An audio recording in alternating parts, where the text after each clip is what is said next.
पता है मुझे हमारे देश के नागरिकों की सबसे अच्छी बात क्या लगती है? 7, 8, 9, 10th क्लास का व्यक्ति पढ़ा हुआ, पता है ऐसे व्यक्ति को पप्पू कहता है जो लंदन की कैम्ब्रिज यूनिवर्सिटी से डिग्री लेकर इंडिया आया हुआ है। और हद तो तब हो गई जब एक किसान, एक मजदूर जिसने कभी स्कूल ना देखा हो, जिसने कभी राजनीति का रा नहीं आता, जिसको पप्पू का पी नहीं आता, वो व्यक्ति जब ये बोलता है कि राहुल गांधी पप्पू है, जी हाँ मैं बात राहुल गांधी की कर रहा हूँ, राहुल गांधी पप्पू है। ऐसा व्यक्ति शहरों के अंदर रहने वाले जो रिक्शा चला रहे हैं, ऑटो चला रहे हैं, जो ड्राइविंग कर रहे हैं, जो छोटे मोटे मजदूरी वाले काम कर रहे हैं, ऐसे व्यक्ति राहुल गांधी के बारे में अपनी राय देते हैं कि वो पप्पू है, उसे बात करनी नहीं आती, उसको राजनीति नहीं आती। ये वो व्यक्ति हैं जिनको ये भी नहीं पता कि हमें वोट देना किसको है और किसको हमें वोट देना चाहिए। आज भी मैं किसी पार्टी का कोई समर्थन नहीं हूँ, ना मैं राहुल गांधी को समर्थन कर रहा हूँ, ना मैं आपसे ये कह रहा आप राहुल गांधी को वोट दो, बल्कि मैं तो ये चाहता हूँ आप लोग वोट ही मत दो। क्योंकि देश की आज़ादी के 78 साल बाद भी आप लोगों को आज तक ये पता ही नहीं चला कि आप लोगों को वोट आखिर देना किसको है, कैसे व्यक्ति को वोट देना है। फिर आप रोते हो कि हमारा काम नहीं हो रहा, हमारा ये नहीं हो रहा। अरे भाई, जब आप गुंडे मवाली बदमाशों को आप अपना नेता बनाओगे तो आपका काम कैसे होगा? सोचने वाली बात है। आपके क्षेत्र का कोई व्यक्ति इलेक्शन लड़ रहा है, भले ही मुझे ना मालूम हो कि वो व्यक्ति कैसा है, उसकी छवि अपोजिट पार्टी ख़राब करती है, लेकिन जिस क्षेत्र से वो इलेक्शन लड़ रहा है उस क्षेत्र के लोगों को तो पता होता है ना कि ये व्यक्ति कैसा है, इसकी छवि कैसी है, इस पे कितने मुकदमे, कितनी इस पे एफआईआर हैं, प्लस कैसा उसका रवैया है, कैसी उसकी बातचीत है, ये सब क्षेत्र के लोगों को पता होता है। उसको वोट कौन दे रहा है? आप दे रहे हो, आप ही तो उसे बना रहे हो नेता। बाद में वो आपका काम नहीं करता तो आप कहते हो देश में ये हो रहा है, देश में वो हो रहा है। अरे भाई, जब आपको वोट डालने की तमीज़ नहीं आई 78 साल में, तो आप ये रोना पीटना क्यों करते हो? जो चीज़ आपको चाहिए, जो चीज़ आपको पसंद है, वो सारे काम तो हो रहे हैं। आपको मालूम है जितने भी नेता होते हैं, जितने भी पॉलिटिक्स पार्टी होती हैं, इनकी एक अपनी पर्सनल टीम होती है जो ये पता लगाती है कि पब्लिक को क्या चीज़ पसंद है और पब्लिक को क्या चीज़ चाहिए। फिर ये उसी के हिसाब से अपना एल्गोरिदम बनाते हैं। मिसाल के तौर पे आपको हिंदू मुस्लिम पे बनने वाली फिल्में आपको बहुत पसंद आ रही हैं। उनको ये पता चल गया कि हाँ भाई, देश में पब्लिक को हिंदू मुस्लिम पसंद है।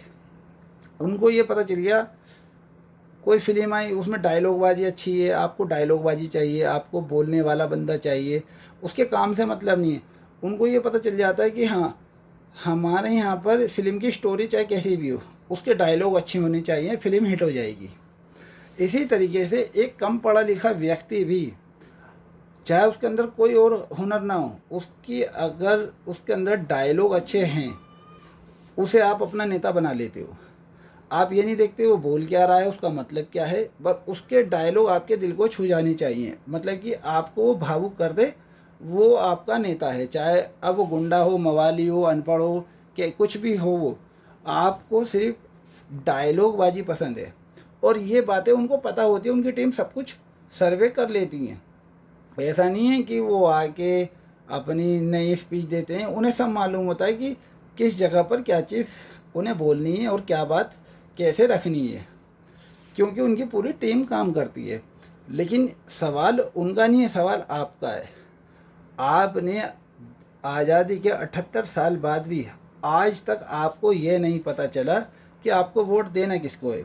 145 करोड़ लोगों की आबादी है देश में, 70 करोड़ महिला मान लो, जेंट्स की पॉपुलेशन ज़्यादा मान लो। उन 70 करोड़ महिलाओं को उनके घर के मर्द बताते हैं कि वोट किस पार्टी को देना है। और मर्द को वोट कौन बता रहा है डालने के लिए? मर्द को वोट वो बता रहे हैं जो मोहल्ले के गिने चुने सिलेक्टेड बंदे होते हैं, वो बताते हैं फला पार्टी को वोट देना है। यानी कि आपका अपना कोई ओपिनियन है ही नहीं। 78 सालों में आपको आज तक ये पता ही नहीं चला कि आपको वोट देना किसको है, और उसके बाद आप ये बोल रहे हो कि राहुल गांधी पप्पू है। भाई देखो, मैं राहुल गांधी का समर्थन नहीं हूँ बिल्कुल भी, मैं तो किसी का भी समर्थन नहीं करता, मैं किसी को सपोर्ट नहीं कर रहा। लेकिन मेरा कहने का मतलब ये है कि आपको 78 सालों में जब ये पता नहीं चला कि हमें वोट किसको देना चाहिए, कैसे व्यक्ति को देना चाहिए, उसकी छवि कैसी है, वो बंदा क्रिमिनल है या नहीं है, आपको ये सब पता होता है, ऐसा नहीं है आपको नहीं मालूम। आपके क्षेत्र का, आपके क्षेत्र से जो भी बंदा इलेक्शन लड़ रहा है उसके बारे में आपको पता होता है। ये कोई ढकी छुपी बात नहीं है, पैसे ही बटते हैं, सारे काम होते हैं, आपको सब मालूम है कि किस बंदे की कैसी छवि है। उसके बावजूद भी आप उसको वोट दे रहे हो, और बाद में आप रो रहे हो कि यार हमारा देश बर्बाद हो रहा है, हमारा देश घाटे में जा रहा है, हमारे साथ ये हो रहा है। तो भाई ये जो चीज़ है ना, ये आपकी नौटंकी जो है ना, इससे कुछ नहीं होने वाला, क्योंकि इसकी बुनियादी आपने रखी है। आपने क्यों चुना ऐसे व्यक्ति को जिसके ऊपर पहले से ही काफ़ी मुकदमे थे भ्रष्टाचार के, दुनिया भर के। आपने बाबा राम रहीम का नाम सुना है? वो पूरा का पूरा दोषी साबित हो चुका है, उसको सज़ा मिल चुकी है। आज भी अगर वो इलेक्शन में खड़ा हो जाए, आज भी वहाँ की जनता उसको जिता देगी। ये हाल है हमारे देश का, क्रिमिनल को जिता देगी। अब इससे ज़्यादा बेवकूफ़ी का, इससे ज़्यादा पप्पू पने का और क्या सबूत चाहिए आपको अपने बारे में? सबसे पहले राहुल गांधी को या केजरीवाल को या मोदी को कुछ कहने से पहले एक बार अपनी गिरबान में झांक लें, और फिर उसके बाद में देश के बारे में और देश हित के बारे में बात करें, क्योंकि आपको तो ये हक ही नहीं है बात करने का। इस देश का बेड़ा गर्क तो आप जैसे लोगों ने करवाया है, जिन्होंने ऐसे नेताओं को चुनकर हमारे सरों पे बिठाया है। अब इससे ज़्यादा और क्या होगा? तो भाई आपको कोई राइट नहीं है। अगर आप ये आज जो हिंदू मुस्लिम हो रहा है, कहीं कोई हिंदू मर गया, कहीं कहीं मुसलमान मर गया, मरने दो, क्या फ़र्क पड़ रहा है? ये तुमने ही तो चुना है। अब ऐसा तो हो नहीं सकता कि हिंदू ये सोचे कि खाली मुसलमान मुसलमान मरे और हिंदू एक भी ना मरे। भाई 100 मुसलमान मरेंगे तो वो 2 हिंदू को भी मारेंगे, अगर कहीं 100 हिंदू मरेंगे तो कहीं 2 मुसलमान भी मरेंगे। तो भाई जब आपने चुना ही ये है, धर्म की राजनीति है, और धर्म के चक्कर में आपने देश का बेड़ा गर्क कर दिया, तो फिर अगर कोई मुसलमान किसी हिंदू को मार रहा है या कोई हिंदू किसी मुसलमान को मार रहा है तो मारने दो। फिर उसके ऊपर आप रिएक्ट क्यों करते हो? क्यों कर रहे हो आप रिएक्ट? क्योंकि जब आपने पॉलिसी ये बनाई थी अपनी कि भाई हमें तो ऐसे नेता चाहिए, ऐसे बंदे चाहिए जो ऐसे ऐसे करे, तो भाई वैसे वैसे हो रहा है। अब जब वो हो रहा है तो फिर आप उस पर रिएक्ट क्यों करते हो? कहीं अगर कोई मुसलमान मर रहा है मरने दो, क्यों आपको फ़र्क पड़ रहा है? कहीं कोई हिंदू मर रहा है मरने दो, क्यों आपको फ़र्क पड़ रहा है? क्योंकि आपको जो चाहिए था वही तो आपको मिल रहा है।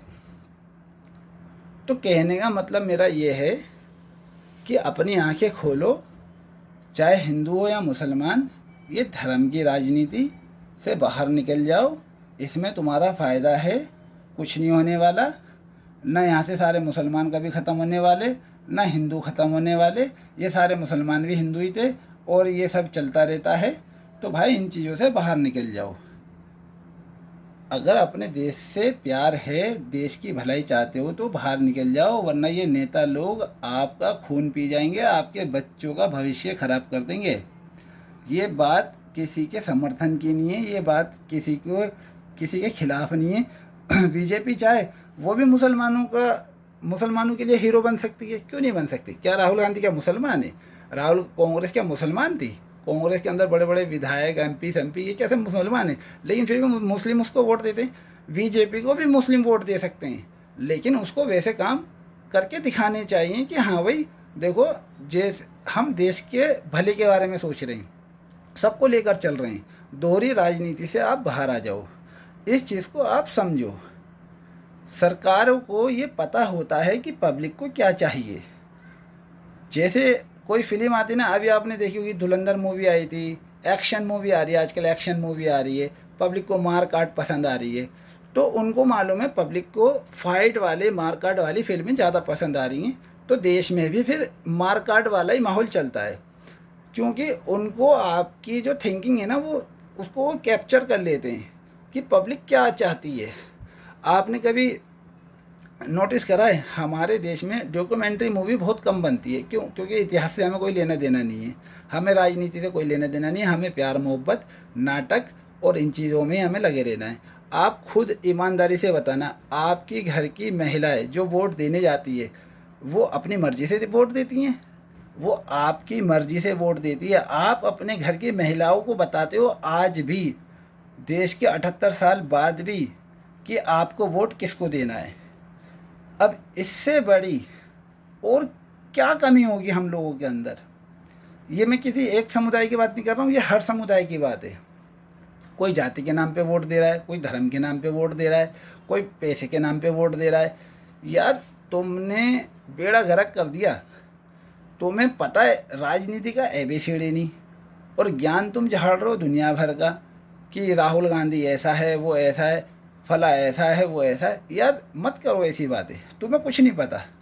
तुम दूसरे ने कह दिया राहुल गांधी पप्पू है, वो डायलॉग वायरल हो गया, तुम उसको लेके बैठ गए। 4 लोग कह देंगे वो अच्छा है, उसको तुम अच्छा कहने लग जाओगे। तुम्हारी खुद की तो कोई थिंकिंग है ही नहीं। तो भाई तुम्हें तो ये हक है ही नहीं कहने का राहुल गांधी पप्पू है या नहीं है, चाहे वो सच में हो भी। इस बात से मतलब नहीं है, मतलब इस बात से है कि आपको तो यही नहीं मालूम कि आपको वोट देना किसे है। मैं राहुल गांधी को पप्पू कह रहा हूँ, मोदी को पप्पू कह रहा हूँ, और वोट में किसे दे रहा हूँ? एक अपने यहाँ के उठाए गिरे बदमाश को, जिसके ऊपर दुनिया भर के लड़ाई झगड़े के मुकदमे हैं, जिसके जो ज़्यादा पढ़ा लिखा नहीं है, और जिसके ऊपर मतलब कि दुनिया भर के क्रिमिनल केस चल रहे हैं। ऐसे बंदे को मैं वोट दे रहा हूँ, तो भाई मेरे क्षेत्र में फिर विकास नहीं होगा।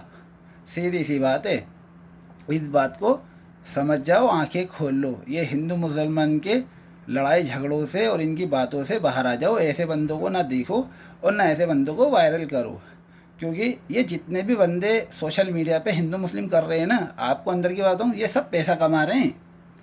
ये सब पैसा कमा रहे हैं, क्योंकि वायरल होने के लिए आज के टाइम पे सबसे अच्छी अगर टॉपिक है तो सिर्फ हिंदू मुसलमान का है, बस उसे लेके बैठ जाओ। ये सब पैसा कमा रहे हैं, और आप जो हो ना महंगाई की मार झेल रहे हो, आपके कच्छे फटने फटने को आ रहे हैं। तो भाई इन बातों को समझो। ये सोशल मीडिया पे जिन्हें आप रात दिन देख रहे हो ना, हिंदू मुस्लिम करते करते, ये बंदे जो हैं ये पैसा कमा रहे हैं सोशल मीडिया पे। आप इनके फॉलोवर देखो, ये बहुत अच्छे पैसे कमा रहे हैं, और आप लोगों को ऐसे दिखा रहे हैं जैसे कि ये धर्म का काम कर रहे हैं, फला काम कर रहे हैं। आप क्यों नहीं कर रहे धर्म का काम? मैं क्यों नहीं कर रहा धर्म का काम? क्या आप हिंदू नहीं हो? मुझे मेरे बहुत से दोस्त हैं हिंदू हैं वो, लेकिन उनकी ऐसी कोई सोच नहीं है। अपना कमा रहे हैं, खा रहे हैं, अपने बीवी बच्चों का परिवार को पाल रहे हैं, उनकी कोई ऐसी सोच नहीं है। बहुत से मुसलमान भी ऐसी हैं, उनका भी काम यही है, हिंदू मुस्लिम हिंदू मुस्लिम। तो भाई ये लोग ना पैसे कमा रहे हैं, इन बातों को आप समझ जाओ। देखो यूट्यूब पे, फेसबुक पे, इंस्टाग्राम पे जितने भी बंदे हैं ना, जो जिन्हें आप ज़्यादातर बार बार देखते हो, वो सारे बंदे पैसा कमा रहे हैं। क्योंकि पैसा कमाने के लिए आज के टाइम पे अगर आपको सोशल मीडिया पे फेमस होना है, तो अब बस आप हिंदू मुस्लिम करते रहो। कहीं ना कोई बेवकूफ़ उसको देखता रहेगा, और उसकी बात फिर वो समाज में फैलाता रहेगा। लेकिन जो बंदा आपको सही सलाह देगा, सही आपकी आंखें खोलने वाली बात करेगा, उस बंदे को आप नज़रअंदाज कर दोगे। क्योंकि आपको ना डायलॉग और आपको डेयरिंगपन पसंद है। तो भाई ये डेयरिंगपन अगर आप पसंद करोगे ना, और ये डायलॉगबाजी पसंद करोगे, तो आपका बेड़ा गर्क होगा ही होगा। एक बैंक चलाने के लिए ना एक पढ़ा लिखा मैनेजर ही रखना पड़ता है। सिर्फ एक कम पढ़ा लिखा नेता तो बन सकता है, लेकिन एक बैंक का मैनेजर नहीं बन सकता, क्योंकि उसे पता ही नहीं है। बैंक जो है डायलॉग से नहीं चलेगा। आप इतने बड़े देश को, इतने बड़े राज्य को, इतने बड़े शहर को ऐसे बंदे को सौंप देते हो जिस बंदे को ABCD भी नहीं पता, चाहे वो कोई भी हो, A to Z। ये आपको और हमें समझना है कि हमें अपने देश को कहाँ लेकर जाना है। कोई बाहर से कोई बंदा आके हमें नहीं बताएगा। और ऐसा नहीं है आपको लोग समझा नहीं रहे हैं, आपको लोग बहुत समझा रहे हैं। बहुत सारे पत्रकार हैं जिन्होंने मेन स्ट्रीम मीडिया में काम करना बंद कर दिया है। आपने कभी सोचा उन्होंने काम क्यों छोड़ा है? क्योंकि वो आपको जागरूक कर रहे हैं। पैसा किसी को बुरा नहीं लगता। इस पैसे के चक्कर में लोग मर रहे हैं और मार रहे हैं एक दूसरे को। तो भाई आपकी आंखें खोलना चाहते हैं, अपनी आंखें खोलो। ये हिंदू मुस्लिम की जो वीडियो आप देख रहे हो सोशल मीडिया पे, इन्हें देखना बंद करो, उन्हें ब्लॉक करो, हाइड करो, जो भी करना है। उनको व्यूज़ मत दो। जितना आप ज़्यादा वो करोगे, लोगों के अंदर, कम एज के जो बच्चे होते हैं उनके अंदर नफरत भरती है और उनकी समझ में नहीं आता, उन्हें सही और गलत का पता नहीं होता। वो जिसकी बात सुनते हैं उसके बात को अपने दिमाग में बिठा लेते हैं। इन चीज़ों को अवॉइड करो, इनसे दूर रहने की कोशिश करो। मेरा सिर्फ कहने का मतलब ये था कि कुछ भी आप राजनीति को लेकर अगर आप बोलो तो पहले उस चीज़ को समझो। ऐसा नहीं है कि किसी ने एक वीडियो वायरल कर दी कि फला बंदा वो है, फला बंदा वो है, फला बंदा पप्पू है, और आप भी वही गाना गाने लग गए। ऐसा मत करो। ये रियल लाइफ नहीं है, ये रियल लाइफ है। यहाँ पे ये बात मायने नहीं रखती सामने वाले बंदे ने अपनी बात कैसे रखी। मायने ये रखती है सामने वाले बंदे ने जो बात रखी वो क्या बात रखी, वो बात समझने की कोशिश करा करो। अंबानी को देखा आपने, अडानी को देखा है, देखने में कैसे लगते हैं? कभी उनकी स्पीच सुनी है आपने? ऐसी राहुल गांधी से भी हल्के लगते हैं वो, अगर देखा जाए तो। लेकिन कभी आपने नोटिस करा है, पूरे देश को चला रहे हैं वो। अगर राहुल गांधी से उनकी कंपेयर करी जाए ना, वो राहुल गांधी से बड़े पप्पू हैं, लेकिन पूरे देश को चला रहे हैं वो। लेकिन आपको ये बात आज तक समझ में नहीं आई। जो बंदा ब्रिटेन में कैम्ब्रिज यूनिवर्सिटी में पढ़कर आया है, पिछले कई सालों से उसके पीछे सारे नेता पढ़े हैं। अरे भाई, नेताओं का तो काम उसके पीछे पढ़ना था। उनका तो राइट बनता है कि वो राहुल गांधी को बुरा कहें। आपका क्या राइट बनता है? आपने कितना पता करा है राहुल गांधी के बारे में, या उसकी डिग्री के बारे में, या उसके जो टॉपिक हैं उनकी आपने कितनी इंक्वायरी करी है कि वो बंदा जो बात कह रहा है वो कितनी सच्ची है, कितनी झूठी है? आपने कभी इन चीज़ों पे रिसर्च करी है? वो बंदा क्या बोल रहा है? बस आपको क्या चाहिए? आपको चाहिए एक धाकड़ स्पीच, अमिताभ बच्चन वाला डायलॉग, और फिर तो बस अब तो हो जाएगा हमारे देश सर्वोपरि। तो भाई इन चीज़ों से बाहर निकलो। ये जो चीज़ हैं यही वो बातें हैं जिससे हमारा देश आज इस हालात पे पहुंच चुका है कि आज सिलेंडर भी चुपचाप 1000 रुपये का लेना पड़ रहा है। वरना एक टाइम वो था कि 5 रुपये बढ़ते ही ना पब्लिक सड़कों पे आ जाती थी, 2 रुपये 1 रुपये पेट्रोल पे बढ़ते ही ना पब्लिक सड़कों पे आ जाती थी। आज लोगों को कच्चे पटे पड़े हैं, आवाज़ भी नहीं निकल रही। तो भाई इन बातों को ना समझो। ये सब करता धरता ना इसके ये हम ही लोग हैं, चाहे हम हिंदू हों चाहे मुसलमान हों, इन सब के करता धरता हम ही लोग हैं। तो इन बातों को समझो। और मेरी बात अगर आपको अच्छी लगी हो तो मेरे इस पेज को फॉलो कर लो, ताकि मैं आगे से ऐसी वीडियो और आपकी आंखें खोलने के लिए बना सकूं। और मेरी वीडियो को शेयर करो। अगर आप पहले से ही समझदार हो तो ऐसे बंदे को शेयर करो जो इन चीज़ों को लेकर ज़्यादा सोचता है, ताकि उसकी आंखें खुले। ये भाई मैं तो वीडियो बना रहा हूँ, लेकिन आगे भी शेयर करो ताकि दूसरे लोगों को भी पता चले कि हाँ भाई राजनीति कैसे काम करती है। आप अपने थॉट्स मत दो, क्योंकि हम लोगों की इतनी राजनीति का ज्ञान नहीं है। राजनीति कैसे काम करती है इस चीज़ के बारे में जब तक हमें पता ना हो तब तक हमें अपने थॉट्स नहीं रखने चाहिए। किसी ने कह दिया वो पप्पू है तो वो पप्पू बन गया, तो ऐसा नहीं होना चाहिए। पहले उसकी इंक्वायरी करा करो, फिर उसके बाद में कोई भी बात बोला करो। किसी को बुरा मत कहो। अपना हिंदू मुस्लिम की जो वीडियो आप देख रहे हो उनको हाइड कर दो या ब्लॉक कर दो। उनसे आपको कुछ हासिल नहीं होने का, बल्कि वो पैसा कमा रहे हैं। इन बातों को आप समझो। उनको ये एक बिजनेस बन चुका है आज के टाइम पे। चाहे आप हिंदू या मुसलमान हो, जो भी हो, मैं आप लोगों से विनती करता हूँ कि आप लोग ऐसी वीडियो को अवॉइड करो। और जो बंदे इस तरीके की बातें करते हैं उनको भी समझाने की कोशिश करो, क्योंकि इससे देश को नुकसान होता है, परिवारों को नुकसान होता है, बहुत नुकसान होते हैं। लेकिन एकदम ये दिखाई नहीं देते, लेकिन फ्यूचर में दिखने शुरू हो जाएंगे। तो भाई कुल मिला के बात ये है, अब बात मैंने आपको समझा दी है। मेरी इस वीडियो को ज़्यादा से ज़्यादा शेयर कर देना, ताकि लोगों की आंखें खुलें और उन्हें ये चीज़ें समझ में आए। आपने वीडियो पूरी मेरी यहाँ तक देखी, आपका बहुत बहुत शुक्रिया। ये वीडियो मैं लाइव बना रहा हूँ बिना कट के, समझ रहे हो ना आप? इसमें मैं ना कुछ पढ़ रहा हूँ ना कुछ कर रहा हूँ, ये मैं खुद अपने थॉट्स आपके सामने रख रहा हूँ, जो मेरे माइंड में आए हैं वो बता रहा हूँ मैं आपको। तो भाई ये काम ज़रूर करना, वीडियो को शेयर और पेज को फॉलो या चैनल को सब्सक्राइब जो भी है ये ज़रूर करके जाना, इग्नोर मत करना, क्योंकि वीडियो तो बहुत बंदे देखते हैं लेकिन लाइक और सब्सक्राइब और कमेंट वगैरह ये सब चीज़ें नहीं बताते। बहरहाल वीडियो मैंने कैसी बनाई है मुझे कमेंट में ज़रूर बताना। आपका बहुत बहुत शुक्रिया, धन्यवाद।